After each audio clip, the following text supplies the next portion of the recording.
Dieu ou le hasard? Y a-t-il des preuves de l'existence de Dieu? J'aimerais tenter de partager avec toi des pistes de réflexion autour de ces questions existentielles. Qu'on se le dise tout de suite, l'objectif de cet audio n'est pas de dénigrer les athées ou l'athéisme. Je n'ai personnellement rien contre quelqu'un qui décide de ne pas croire en Dieu. Ça le regarde. Et ce qui m'importe, c'est d'entretenir une relation pacifique avec lui. J'ai par contre un réel problème avec les personnes malveillantes, les gens irrespectueux et les semeurs de troubles, de tous bords pour le coup. Ceci étant clairement précisé, je vais à présent te présenter modestement 4 preuves, plus une, qui selon moi, sont suffisantes pour répondre à nos questions du jour. La première est la preuve scientifique. Je commencerai ce premier point en citant une parole d'un des plus grands scientifiques de tous les temps, Einstein, qui résume bien ce qui motivait ses études. Il a dit « Je veux savoir comment Dieu a créé ce monde. Je ne m'intéresse pas à tel ou tel phénomène, au spectre de tel ou tel élément. Je veux connaître les pensées de Dieu. Le reste, ce sont des détails. » La science a beaucoup évolué. Certains ont voulu la substituer à Dieu, au point de vouloir nous faire croire qu'elle s'opposait à la foi. Mais de plus en plus, science et spiritualité se rapprochent, et bientôt elles ne formeront qu'un. Chacune deviendra la meilleure alliée de l'autre. Comme le corps et l'âme, chacune confirmant l'autre, les scientifiques deviendront les plus grands défenseurs de la vérité spirituelle. Ce processus se déroule actuellement sous nos yeux. Beaucoup d'entre eux déjà, à travers le monde, ont démontré que la vérité spirituelle n'est que la dimension en haut de ce que eux connaissent en bas, que les lois naturelles qui gèrent le monde ne sont que des manifestations matérielles des lois spirituelles qui ont été enseignées dans l'aspect profond des livres qui ont été révélés. Le monde peut d'ores et déjà se rendre compte que nous ne détenons pas l'intelligence, la sagesse et encore moins la vérité. Nous ne faisons que confirmer aujourd'hui ce que ceux qui nous ont précédés ont toujours cru, ou plutôt ont toujours su intimement. Nous ne faisons que prouver aujourd'hui que finalement, ils avaient raison. Ceux qui ont souhaité utiliser la science pour remplacer, ou pire, tuer Dieu, ont échoué lamentablement. En observant les grandes constantes de l'univers, nous ne pouvons nous empêcher de penser que celui qui les instaure est très intelligent. Le fabuleux réglage qui soumet la réalité à ce qu'elle est si précis, si parfait et si décidé à produire et préserver la vie qu'il semble avoir été tracé de la main même de Dieu. La science physique tente d'élucider le monde depuis des millénaires, mais elle ne supplantera jamais la vérité. Elle ne fait qu'étudier les reflets de la vérité, en essayant de la comprendre et de remonter à la cause. La vérité, elle, est absolue, infinie, éternelle. Elle est par conséquent au-delà de notre portée.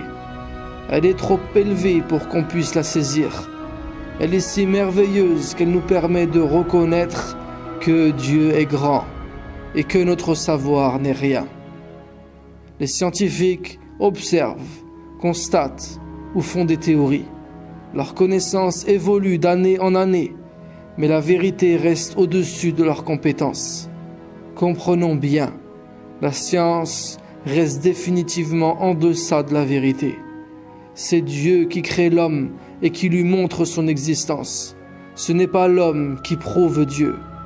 Ne nous donnons pas ce rôle, redescendons de notre piédestal. L'homme est en bas et il constate.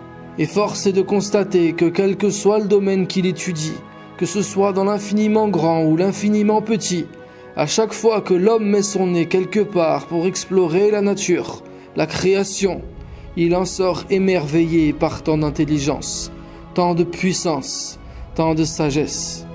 La science admet aujourd'hui, par exemple, que l'univers a un début. La théorie la plus probable qui en explique l'origine est le Big Bang. Mais imagine et médite un instant, une particule beaucoup plus petite qu'un grain de poussière qui contient toute l'énergie de l'univers. Il y a quelques siècles, On aurait dit que c'est une légende ou une affabulation. Mais ce qui dépasse totalement notre entendement est pourtant aujourd'hui de la science. Et ça nous invite à beaucoup d'humilité. L'immense complexité de chaque écosystème et le fait que chacun d'entre eux soit connecté et lié aux autres dans une harmonie extraordinairement sophistiquée ne peut que nous conduire à être conscients que l'idée que tout cela est dû au hasard est vraiment très peu probable. Les chances pour que toute cette perfection ait été produite par le hasard est scientifiquement de l'ordre de 0,000 et on peut rajouter encore quelques 0,1%. La science l'a déjà démontré, elle le démontrera encore davantage. Et comme le disait Einstein encore lui, tous ceux qui sont sérieusement impliqués dans la science finiront par comprendre un jour qu'un esprit se manifeste dans les lois de l'univers. Un esprit immensément supérieur à celui de l'homme. Ne nous leurrons pas. Lorsque l'on parle de preuves scientifiques de l'existence de Dieu, ne mettons pas la science à hauteur de Dieu et ne pensons pas qu'il s'agit d'un élément isolé ou particulier plus qu'un autre. Quel que soit le domaine, de l'astronomie à la biologie, en passant par la climatologie, la physique quantique et des centaines d'autres disciplines et spécialités, les avancées les plus récentes de la science moderne convergent vers une conclusion. L'athéisme n'est qu'une croyance, contrairement à la foi en un être suprême et transcendant qui s'impose scientifiquement. Deuxième preuve, la preuve logique et rationnelle. Pour approuver l'idée d'un créateur, il ne faut pas aller très loin. La logique et la rationalité ont toujours permis de déduire que chaque effet a sa cause. Et aussi vrai que chaque objet a son fabricant, la création a son créateur. Même pas besoin de s'aventurer dans une argumentation philosophique. Poussées à leur paroxysme, elles conduisent à des labyrinthes d'où ne sort finalement rien d'irréfutable. Restons simples, nous croyons tous aux lois de la nature et aux grandes constantes de l'univers. Et nous pouvons tous constater que celles-ci sont certes complexes, mais restent logiques et rationnelles. Sinon, ce monde serait imprévisible, il serait donc impossible de l'étudier. Ok. Mais s'il s'agissait d'un univers produit par le hasard, comment pourrait-il y avoir les lois de la logique? C'est complètement absurde. Dans le cas d'un hasard aléatoire maître de l'univers, nous serions incapables de débattre les uns les autres de manière logique. Et nous ne baserions encore moins toute notre vie, nos choix et nos décisions sur la logique rationnelle. Ou alors, le hasard aurait créé l'univers, puis aurait disparu. Drôle de théorie. Le hasard se serait donc suicidé, il se serait donc auto-éliminé. Et comment le hasard aurait pu créer la logique, l'intelligence et la rationalité? Comment l'aurait-il placé en tout et tout le temps? Et ce qui est étonnant, c'est que ce sont ceux qui ont les esprits les plus logiques, les plus rationnels, ceux qui finalement ne laissent jamais rien au hasard dans leurs études et leurs réflexions, qui croient au hasard. Pourtant, lorsque l'on observe un début, l'évidence logique veut que, comme le rien, le néant ne peut créer de l'être, alors une cause qui est ainsi en dehors de la matière, du temps et de l'espace, a créé et causé l'existence. Que Dieu ait créé ce monde est une proposition raisonnablement scientifique, parfaitement logique et absolument rationnelle. C'est la proposition la plus probable selon les critères scientifiques eux-mêmes. Un scientifique qui dit le contraire se décrédibilise totalement. On n'a jamais vu autre chose que ça n'existe pas. Donner des exemples serait rabaissant, mais donnons-en un seul à titre d'illustration. Si je saute à pieds joints dans une flaque de boue et que j'éclabousse une toile, quel est le pourcentage de chances qu'apparaissent les contours naturels de quelque chose? Ne tournons pas autour du pot, il est nul. C'est la même logique pour tout. Ce monde a derrière lui une main qui l'a provoqué et organisé. C'est la main divine. Lorsqu'on regarde une œuvre, on voit le génie de son auteur. Lorsqu'on observe le cosmos dans l'infiniment grand ou l'infiniment petit, on voit l'empreinte du génie divin, la trace de l'intelligence infinie de son créateur. Lorsqu'on regarde la quantité indénombrable d'étoiles qui ont formé tous les atomes constituant la matière que nous voyons tous autour de nous, la multiplicité des espèces, la diversité des animaux, des métaux, des végétaux. On peut y voir les preuves d'une intelligence, d'un projet, d'une volonté. Et qui dit volonté implique logiquement un créateur.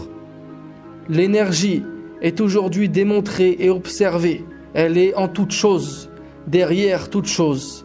Elle est toute chose. On peut à présent appréhender ce fait au carrefour entre l'intellect cartésien et la dimension spirituelle. La logique avec la foi. Il n'y a plus aucune contradiction. Les deux comprennent qu'elles ne sont que les deux aspects d'une même pièce, d'une même sagesse, d'une même vérité.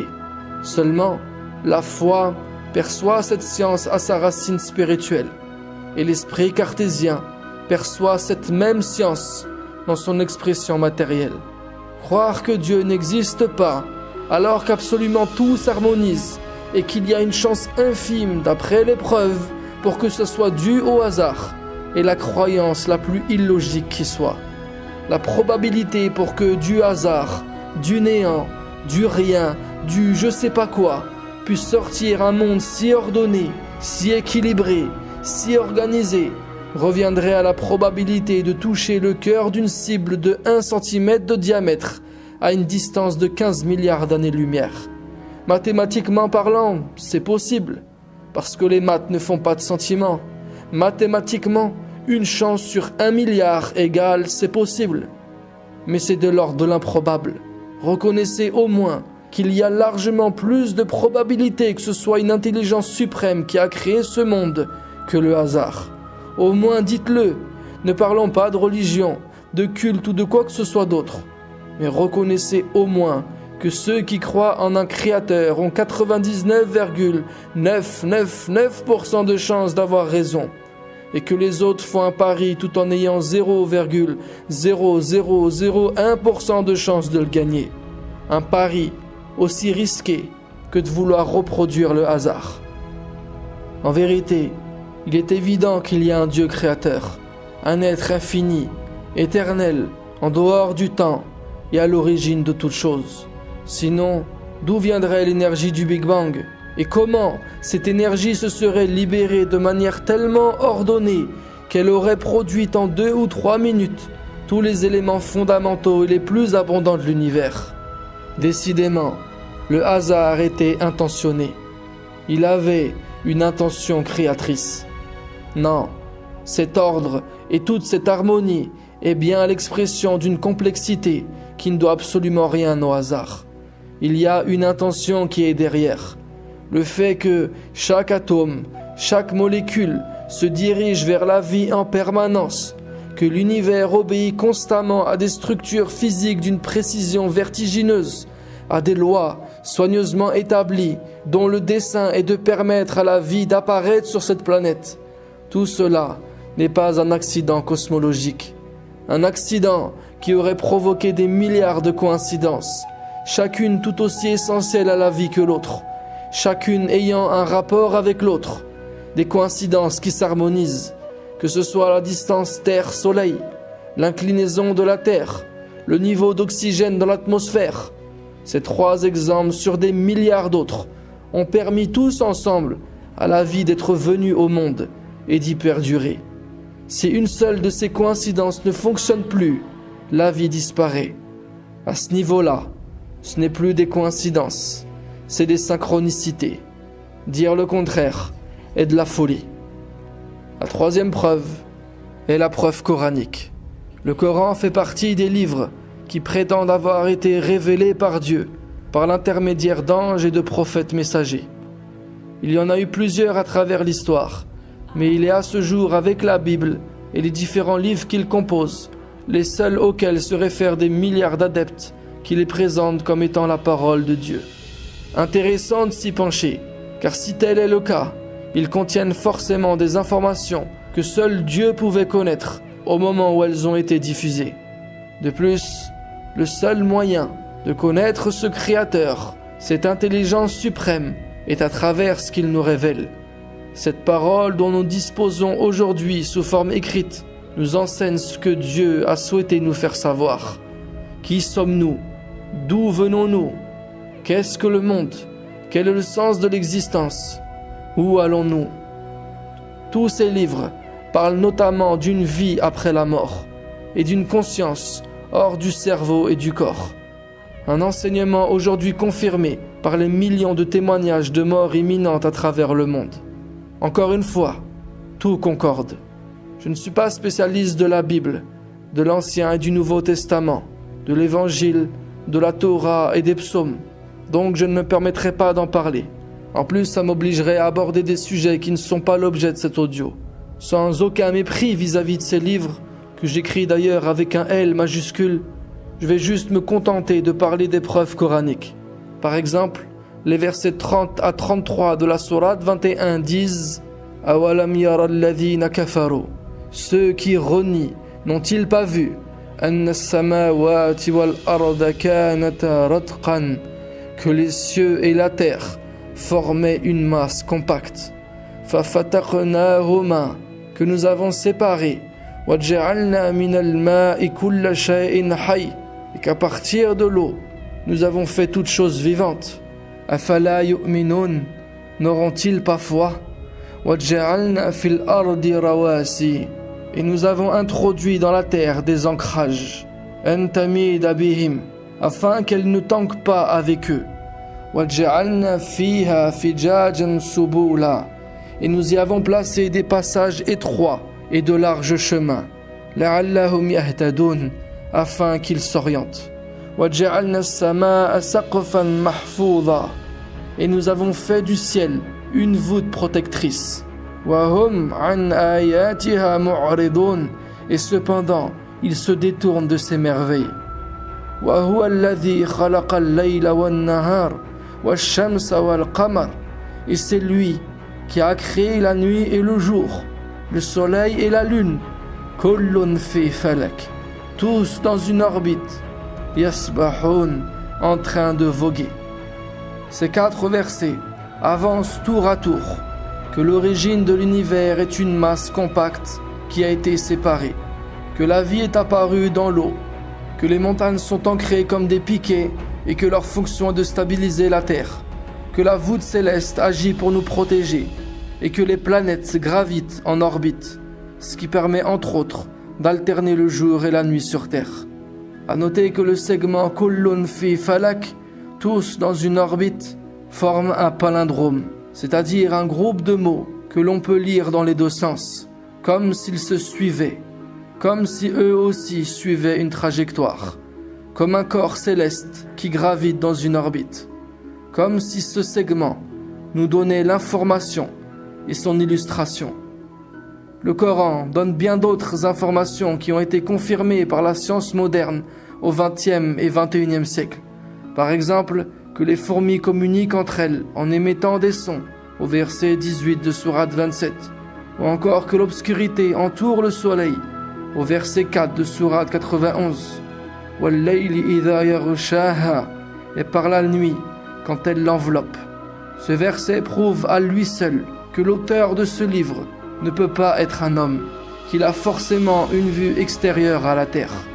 Toutes ces informations sont bluffantes, et ça aurait été très risqué pour un bédouin du 7e siècle de s'avancer autant. À moins que Mohammed faisait partie des plus grands scientifiques de son époque, qu'il était en avance sur son temps. Après tout, les zététiciens et autres éternels sceptiques diront « c'est possible, pourquoi pas ?»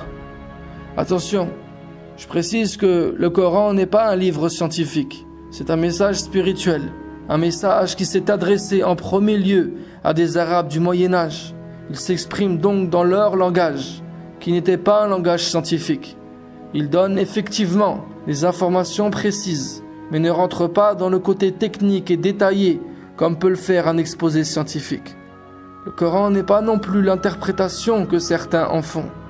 Il peut y avoir des erreurs, des approximations ou des exagérations dans certains travaux autour de prétendus miracles scientifiques du Coran. Mais il faut bien comprendre que ceci dépasse le texte. Le texte coranique, quant à lui, ne comporte aucune erreur qui ait pu être définitivement réfutée par quelqu'un jusqu'aujourd'hui. D'ailleurs, lorsque quelqu'un s'attaque au Coran, de 2 choses l'une, soit il a arrêté de se comporter en scientifique, soit il n'a pas accès au texte arabe du Coran, ce qui en général est la probabilité la plus courante. Celui-ci lance d'ailleurs un éternel défi. Il dit que si les humains s'unissaient pour apporter quelque chose de semblable à ce Coran, la ya'tuna bimithli, ils ne pourraient rien apporter de semblable. Qui souhaite le relever? Le défi est tellement fort que ne peut le lancer que quelqu'un qui est absolument sûr de lui, quelqu'un qui a apporté des preuves suffisantes. Ce défi est finalement une invitation à réfléchir, une invitation qui laisse chacun d'entre nous libre d'accepter ou de refuser que ce message provient de Dieu. Mais on pourrait se poser la question, si c'était aussi évident, pourquoi n'est-ce pas reconnu d'emblée par tout le monde? Pourquoi autant de gens refusent d'y croire? Tout simplement parce que, justement, la preuve est toujours sujette à la réflexion, et la réflexion des hommes est toujours nourrie par leur volonté. Nous ne réfléchissons et jugeons qu'à l'aune de notre volonté, bonne ou mauvaise. Le Coran nous dit que les enfants d'Israël, juste après s'être vus libérés des jougs de Pharaon grâce à la miraculeuse intervention divine, ont participé, certains passivement, d'autres activement, à l'adoption du veau d'or, c'est-à-dire à l'émergence d'une forme d'idolâtrie, ce qui signifie que l'on peut servir les plus grandes preuves à un individu ou à un peuple, les preuves les plus grandioses. S'il refuse de les voir, il refusera toujours ce qui lui sera proposé. C'est ce qu'on peut lire en filigrane dans le début du verset que j'ai lu tout à l'heure. Awalam yara alladhina kafaru.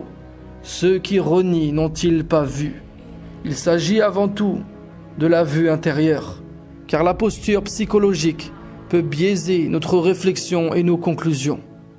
Des preuves de la véracité du Coran, de la Torah et de l'Évangile, il y en a, mais malgré tout, elles laissent le débat entièrement ouvert pour celles et ceux qui les refusent, tout en nous permettant à nous qui acceptons de les voir et qui étudions ces livres ainsi que le monde qui nous entoure à la lumière de leurs enseignements, d'être pris d'émerveillement devant la perfection et la splendeur de l'œuvre divine. La quatrième preuve est la preuve spirituelle, le fait que la présence de Dieu puisse être ressentie, que nous puissions être en contact, en connexion avec lui. Et ça transforme la vie. Il s'agit sûrement de la plus grande preuve. Ce n'est plus de la théorie, ce n'est plus abstrait, c'est très concret. C'est une expérience intime. Il faut le vivre pour le comprendre. C'est comme une lumière qui s'allume. Sortir des ténèbres à la lumière. Plus rien n'est pareil.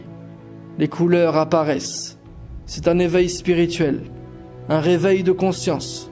Plus rien n'est comme avant. C'est très difficile à expliquer, mais paradoxalement, c'est la seule preuve irréfutable selon moi. En tout cas, pour celui qui l'a vécu. Celui-ci, par la suite, ne doute plus en général, mais ça reste observable par tout le monde. Il n'y a qu'à regarder comment les gens qui ont vécu ça ont changé, comment ils se sont calmés, apaisés, améliorés, assagis. On dit qu'ils ont été touchés par la grâce. Et lorsque quelqu'un touche à la grâce divine, celle-ci a le pouvoir d'agir instantanément et de manière miraculeuse, comme si cette personne avait fait peau neuve, comme si elle avait connu une renaissance, sans pourtant qu'aucune raison apparente ne puisse l'expliquer. C'est une autre forme de logique, une logique non rationnelle, parce que l'homme n'est pas qu'un corps avec des fonctionnements métaboliques, il n'est pas que de la physique, mais aussi et surtout de la métaphysique. Il existe une partie de l'homme qui s'appelle son âme, son esprit, qui est au-delà de la physique. Elle n'est ni quantifiable, ni gérable par les molécules, ni compréhensible par des équations. C'est une chose qui est fondamentalement irrationnelle. Il y a bien sûr une logique derrière. C'est la logique spirituelle. Nos pieds sont ici, mais cette partie-là de nous-mêmes vient de tout en haut. Et celle-ci aussi obéit à des lois spirituelles. L'âme vaut bien plus que le corps, tout comme celui qui conduit une voiture vaut bien plus que la voiture. Prendre conscience de tout cela donne du sens à la vie. Elle serait triste s'il n'y avait absolument rien, ni aucune sagesse derrière la matière. On critique souvent les religions, en prétendant qu'elles sont cause de guerres et de conflits. Parfois à juste titre, mais c'est très réducteur. S'il n'y avait pas eu de religion, on n'en serait pas là aujourd'hui non plus. La religion a énormément apporté à l'humanité. Elle a su apporter un message et un enseignement qui a trouvé un écho au fond des hommes. Car nous avons tous une foi spirituelle innée. C'est une intime et profonde conviction que personne ne peut enlever. Je pense donc que les athées n'existent pas vraiment. Tout le monde croit en Dieu au fond de lui. Un athée est un croyant qui s'ignore ou qui se renie. Je ne crois pas qu'il existe de véritables athées. Il y a juste des gens qui se sentent meilleurs que Dieu et d'autres qui sont en colère après lui. Mais inconsciemment, on y croit tous. Peu importe comment on l'appelle ou comment on le conçoit. Lorsqu'on est vraiment en galère, on fait tous appel à lui. Pour terminer au sujet des religions, qui est certes un autre sujet, mais qui reste malgré tout lié à celui de la foi et de la spiritualité, car on fait très souvent l'amalgame. Est-ce que des religions, ou plutôt des religieux, ont pu éloigner les gens de Dieu? Oui, peut-être. Il faut le reconnaître et l'admettre. Lorsqu'on croit en Dieu, on se doit d'être juste, et non pas défendre l'indéfendable, ou justifier l'injustifiable. Il y a la religion de Dieu, et il y a les religions des hommes. Elles s'inspirent toutes de l'enseignement divin, mais le dénaturent et le dévoient. De tout temps, les hommes ont eu une mainmise sur la religion. Ils l'ont pensée, structurée et ont légiféré selon leur propre jugement. Les croyants de tous bords devraient apprendre à faire la part des choses et à ne pas avoir peur de remettre en question des dogmes établis par les clergés religieux. Changer d'avis après s'être rendu compte qu'on s'était trompé est noble pour ceux qui recherchent la vérité. Et après tout, ce devrait être notre cas à tous. Mais ça marche dans les deux sens. Car s'il y a bien des croyants hermétiques à toute approche anthropologique et historico-critique de leur religion et fermés à toute remise en question, il existe bel et bien des athées aussi têtus, voire plus. Et le problème, c'est que beaucoup d'entre eux, justement au nom de leur rancune contre la religion, renient Dieu. Et ça, c'est dommage. Les livres révélés sont-ils pour autant infalsifiables, infaillibles et immuables? En soi, non. L'histoire le prouve. Néanmoins, ce n'est pas parce qu'il y a eu une intervention a posteriori que ça veut pour autant dire qu'originellement, ils ne viennent pas de Dieu. Tout comme ce n'est pas parce que l'homme moderne a eu un impact néfaste sur son environnement et l'écologie de la planète que celle-ci n'a pas été créée par Dieu. L'homme exerce toujours son libre arbitre, et voir Dieu dans les injustices que les hommes font délibérément est une erreur. On parle souvent des guerres de religion, comme si l'athéisme serait une solution pour la paix dans le monde. Mais c'est oublier ou ignorer que les grandes tyrannies du XXe siècle, qui ont été les premiers acteurs des deux guerres mondiales, étaient profondément anti-religieuses, voire athées. C'était en tout cas des sociétés laïques, dont la vision était purement matérialiste. Ça ne veut pas dire que les athées sont les méchants, ça veut juste dire qu'il y a des bons et des cons partout. Et que dans le christianisme, le judaïsme, l'islam ou d'autres religions, il y a aussi une dimension sage et spirituelle dont manquent cruellement nos sociétés modernes. C'est d'ailleurs là, au fond, où se rejoignent ces différentes traditions, car leur origine est la même. La cinquième n'est pas une preuve à proprement dit, mais plutôt un argument, l'argument sociologique. Quasiment toute l'humanité, de tout temps, a cru en un être absolu, une intelligence suprême et une force supérieure. Même les polythéistes croient en un Dieu ultime. Et il est quand même remarquable que de grands scientifiques d'hier et d'aujourd'hui ne dérogent pas à la règle. Dans des centaines de matières scientifiques, que ce soit des biochimistes, des physiciens, des astronomes, des mathématiciens, des astrophysiciens, tous, à titre individuel, ont trouvé dans les preuves scientifiques, logiques et spirituelles de quoi faire perdre du crédit à l'athéisme. Ces croyants ne sont pas moins scientifiques que les autres. Ce qui motive et nourrit leur foi est d'ailleurs leur savoir. Par contre, les scientifiques non-croyants qui clament haut et fort que Dieu n'existe pas n'ont rien de scientifique à ce moment-là, puisqu'il est impossible de prouver scientifiquement qu'une chose n'existe pas. Des preuves que Dieu n'existe pas, il n'y en a donc aucune, et il n'y en aura jamais. Et ça, il faut le prendre en compte, car beaucoup ont trop tendance à l'oublier. Ils tentent d'embellir leur avis personnel à l'aide de subterfuges qu'ils font passer pour des contre-arguments sérieux. Chacun a le droit d'avoir son avis, mais que ceux qui ont une croyance qui ne repose sur rien reconnaissent au moins ça. Dire « je ne sais pas », il y a toujours un doute, je le comprends. Mais affirmer que Dieu n'existe pas, malgré les nombreuses preuves solides, revient assurément à outrepasser le bon sens. Après, que ceux qui n'y voient pas des preuves, y voient au moins des raisons d'y croire. Aucune n'est irréfutable d'un point de vue purement scientifique ou rationnel, certes, mais justement, on parle de métaphysique, donc d'un acte de foi. À un moment, le cerveau, l'esprit cartésien a ses limites, et il faut que le cœur prenne sa place dans ce cheminement. Donc pour conclure, j'appelle à la cohérence et à l'honnêteté intellectuelle. Ceux qui se basent sur les probabilités, la logique et la loi de causalité pour gérer leur quotidien et ce tout au long de leur vie, tout en défendant bec et ongle qu'un Dieu créateur n'existe pas, devraient se mettre d'accord avec ce paradoxe. Soit ils admettent l'idée d'une cause qui a créé l'univers, soit ils remettent leur vie entière entre les mains du hasard. Sinon, c'est vraiment trop culotté. Mais comment en est-on arrivé à penser que le monde s'est fait par hasard et à considérer celui qui ose parler de Dieu comme un fou? Comment l'absurde a-t-il pu devenir tellement évident et l'évidence si absurde? Comment l'homme qui est parvenu à décrypter la complexité de la création, à étudier l'ADN, à observer la cellule, est capable de dire que la vie est arrivée par hasard, de manière aléatoire, alors que la probabilité pour que tout cela relève du hasard est pratiquement nulle, alors que tout ce qui vit autour de nous raconte la gloire d'un Dieu vivant qui a tout organisé, et qu'il est tout à fait raisonnable d'en conclure cela. Mais s'il ne voit pas, c'est qu'il ne veut pas voir, car dès qu'il consent au fait que le monde a été créé, ça change tout. C'est terrible. Ça implique qu'il y a un avant et surtout un après. Donc qu'il y a un sens. Et donc on va lui demander des comptes, qu'il est responsabilisé dans son existence, que ce Dieu créateur est aussi un Seigneur qui l'observe.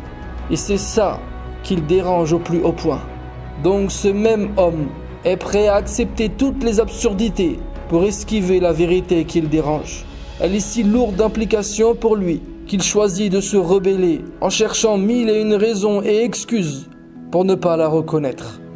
En vérité, sous des apparences de discours scientifiques ou philosophiques brillants et sous des exposés solennels d'éminents professeurs, se cache tout simplement une couverture et un vernis idéologique qui instrumentalise la science pour permettre le laisser-aller, la surconsommation, le massacre écologique, la désinvolture, l'immoralité, l'insouciance, l'oubli de soi, le divertissement à outrance, l'incitation à une vie dépourvue de sens, à un monde déshumanisé, à des mœurs dépravées, une vie où tout se vaut, un relativisme absolu qui ne peut plus s'accommoder avec une conscience qui avoue avoir fait fausse route, qui reconnaît qu'il y a un créateur qui est témoin de toutes choses, qui nous demandera des comptes et que ça ira très mal si on ne se repent pas et ne se réforme pas.